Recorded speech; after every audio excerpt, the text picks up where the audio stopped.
आपल्या एकंदरीतच शेतकऱ्यांना चांगल्या पद्धतीचं हे माहिती तर आम्ही देणारच आहोत, परंतु या सगळ्याच्या मध्ये त्याचं बचत कशी होईल आणि उत्पादन कसं वाढेल याबद्दलचा पण आपण प्रयत्न करतोय। या आराखड्याच्या माध्यमातून आपल्याला सगळ्यांना निर्यातक्षम पिकांचं उत्पादन आणि क्षेत्र वाढवायचंय। आपल्याला सूक्ष्म सिंचन आणि कृषी यांत्रिकीकरणाला प्रोत्साहन त्या ठिकाणी द्यायचंय। AI आणि IoT ड्रोन सारख्या अत्याधुनिक तंत्रज्ञानाचा वापर करायचा आहे। नैसर्गिक आणि सेंद्रिय शेती क्षेत्र आपल्याला वाढवायचंय। सूक्ष्म प्रक्रिया उद्योग आणि पायाभूत सुविधांची उभारणी करायची आणि प्रमुख पिकांच्या उत्पादकतेमध्ये स्थिरता आणायची। मित्रांनो, हे सगळं करत असताना काही बदल आम्ही मागे 1 रुपयामध्ये पीक विमा द्यायचं चालू केलं होतं। ही स्कीम आमची अडचणीत आली। त्याच्यामध्ये खूप लोकांनी आम्हाला आपल्या ग्रामीण भागामध्ये सांगायचं तर चुना लावला, चुनाच लावला। त्यानंतर आम्ही सगळं काढलंय। आम्ही आता जे तुमच्या भल्याचं असेल ते करणार आहोत आणि त्याकरता आमची मुख्यमंत्र्यांची, माणिकरावची, एकनाथराव शिंदे, मी, रस्तोगी आम्ही सगळी एक मीटिंग घेतलेली आहे।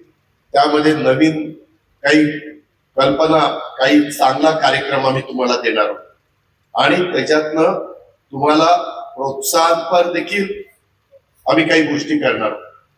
ते एकदा आमचा कॅबिनेट निर्णय होऊ द्या।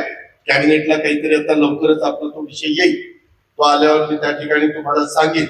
महाराष्ट्राला आम्ही सांगू, काय अंधारात तुम्हाला ठेवायचं काही कारण नाही। कारण या सगळ्या गोष्टी तुम्हाला विश्वासात घेतल्याशिवाय होऊ शकत नाही। हा जो आराखडा आहे तो आपल्या शेतकऱ्यांच्या भवितव्याचा आहे, तुमच्या समृद्धीचा आहे, जिल्ह्याच्या विकासाचा आराखडा आहे।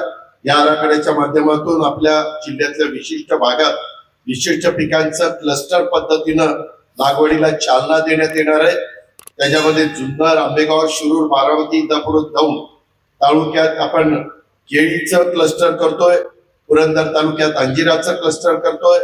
भीमाशंकर परिसरामध्ये स्ट्रॉबेरी, जुन्नर आणि आंबेगाव तालुक्यात आंबा, बारामती तालुक्यात जिरायत भागात, बारामती, इंदापूर, दौंड ह्याचा जो जिरायत भाग आहे तिथं पण सूर्यफूल आणि करडईचा क्लस्टर विकसित करतोय आणि याला प्रक्रिया उद्योगाची जोड देऊन त्याला थेट निर्यातीशी जोडलं जाणार आहे।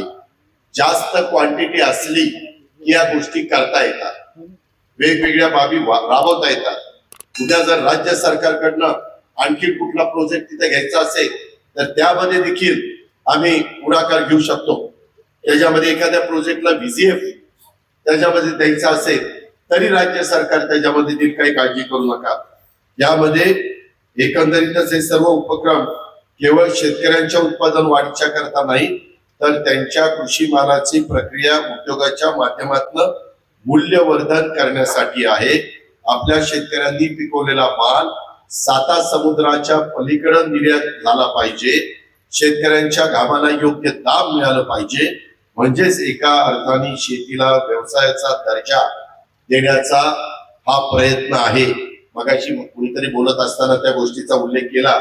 याचबरोबर जिल्ह्यातल्या शेतकरी उत्पादन कंपन्यांचा सहभाग आपल्याला वाढवायचा आहे, स्थानिक नेतृत्व तयार करायचंय आणि शेतकऱ्यांचं आर्थिक स्वावलंबन साधणं हे या आपल्या ऍग्री हॅकेथॉन आराखड्याचं मोठं वैशिष्ट्य असणार आहे। शेती हा आपल्या महाराष्ट्राचा आणि आपल्या संस्कृतीचा आत्मा आहे।